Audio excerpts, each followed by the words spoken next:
এখন আপনার পার্টনারের কি ফিলিংস রয়েছে আপনার জন্য, কি এনার্জি ওনার রয়েছে। Thank you thank you thank you. আপনি না জাজমেন্ট পেতে চলেছেন, বুঝেছেন? আপনার সঙ্গে উনি যেরকম ধরনের বিহেভ করেছে সেটার আপনি প্রপার জাজমেন্ট পেতে চলেছেন কিন্তু মানে উনি যদি আপনার সাথে খারাপ ব্যবহার করে থাকেন তা উনি আপনাকে সরি বলবে একদম, কারণ উনি নিজে ফিল করেছেন উনি অন্যায় করেছেন, উনি ফিল করেছেন ওনার কিছু আচরণ যেটা আপনাকে কষ্ট দিয়েছে।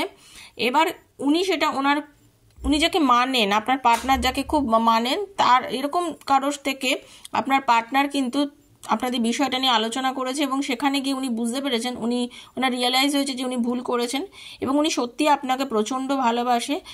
আর আপনার সাথে যদি আপনার কথাবার্তা না হয়ে থাকে আপনি ভাববেন না আপনার সাথে রিলেশন কেটে গেছে, এটা কিছু ভাববেন না, উনি আপনার কাছে ফিরে আসবে, কারণ পজিটিভ এনার্জি আমি এখানে দেখতে পাচ্ছি, ভীষণ পজিটিভ এনার্জি দেখতে পাচ্ছি। কল করবে, কথা বলবে, আপনার সঙ্গে আপনার পার্টনার নতুনভাবে আবার যোগাযোগ করবে। তো বি পজিটিভ বন্ধু, সবাইকে রোজই যা বলি পজিটিভ থাকুন, ক্লেম করুন। আশা করি আপনার সাথে রিডিংটা মিলবে। Thank you so much.